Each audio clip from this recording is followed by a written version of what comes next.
My annual complaint at the end of the NBA draft is I have no idea who is on a given team.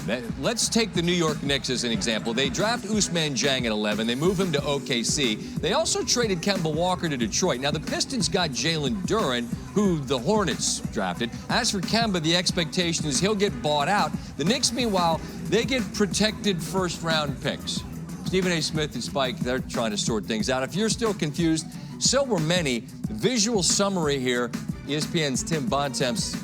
A long-winded conclusion goes this way. New York traded the 11th pick, Kemba Walker, and 4 second-round picks and got back 3 future first-rounders, I think. Let's welcome in front office insider Bobby Marks. As I take a deep breath here to let the dust settle. Knicks do get Trevor Keels in the second round out of Duke. He's probably bummed out because I'm sure he would have loved to have gone in the first, but he didn't. Maybe he should have stayed in Durham. That's neither here nor there. What stood out to you about what the Knicks did? Well, kind of reverse of what we just saw two teams in the finals, Golden State and Boston, have done as far as build their roster organically through the draft. And you traded the 11th pick, and now you get 3 future protected ones. I think 2 of them, the Detroit pick and that Washington pick, probably never come to fruition. They turn into seconds, and the Milwaukee picks in 2025. And it feels like when you're moving Kemba Walker's salary, and there's probably another move there, that you're banking on free agency, which, as you know, Scott, is hard to do. If you think it's going to be a player like maybe Jalen Brunson that you're going to pay $20 to $22 million in salary. So I just thought there was an opportunity for New York at pick 11 to go out and maybe get a building block here to add to R.J. Barrett and just build this roster organically. Yeah, I mean, look, the last time everybody was thinking about New York and free agency, Kyrie and KD went to New York, but they went to Brooklyn. Speaking of Kyrie, we spoke to Woj a little bit earlier in the show, and you talk about a wish list of trade destinations. How do you see that playing out, Bobby?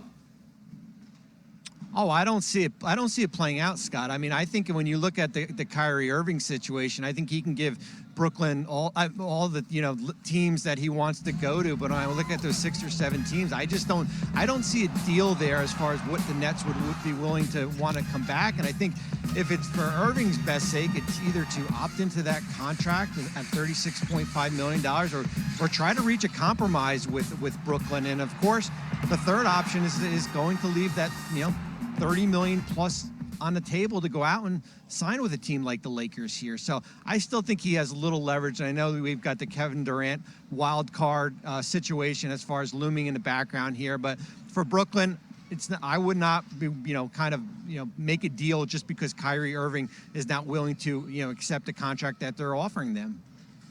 Does it make you happy that you have an earpiece in, you're talking into a microphone instead of talking into a phone, trying to figure out how to make it all fit together? Oh my God! I still don't have hair, but I sleep better at night. I bet you do. I bet you do. Bobby Marks, we appreciate the time as always. Be well, my friend. Superlatives here to just kind of see maybe some winners, some losers, the best, right? Who was the best pick of the night? And this can be from any angle, right? It can be fit, it can be talent, it can be value, it can just be your personal opinion. So, Perk, I'm going to start with you here. What's the question? What's the question? I'm saying, what's the question? Best pick of the draft. Listen, to everybody out there, my guy worked 19 hours yesterday. Yeah. I was at a cocktail party, and I was like, yo, the draft's still going on? I'm going with Jaden Ivey, right? I thought Detroit got a hell of a pick in him at number 5. You look at the first 3 picks, right? All of those guys were 6'10" and above.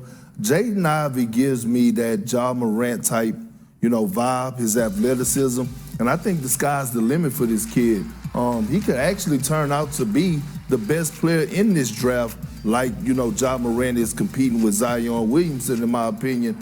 We know he's going to work hard. I think he's going to a great organization that's starting to, that got their foundation with Troy Weaver being at the top of the chart. So I got Jaden Ivey as the pick of the draft. Bobby? I think for me it's Shaedon Sharpe, and it's not because our former colleague Mike Schmitz works for the Portland Trailblazers. Yeah. I just look at the situation, him going to Portland with Damian Lillard, Anthony Simons, Jeremy Grant, Josh Hart already there, where there's not a rush to throw him right on the court.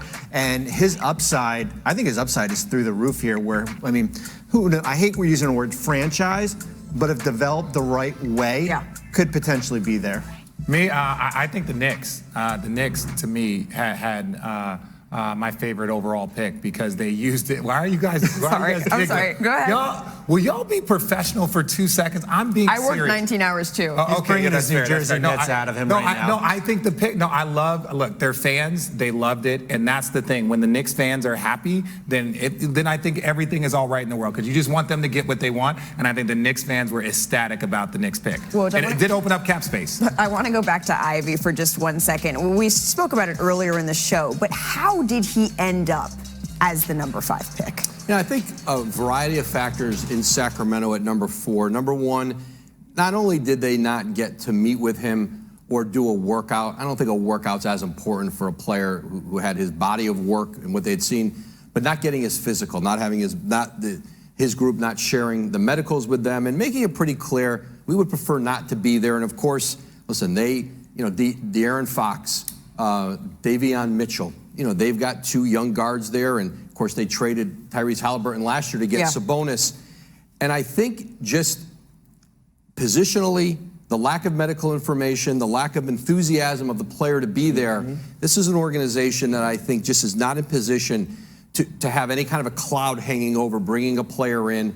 And I think with Keegan Murray, it was a guy that they were really sold on, an older player, more advanced in his career certainly to this point, and a player who I think can help them in the front court, both spots, really highly productive in college.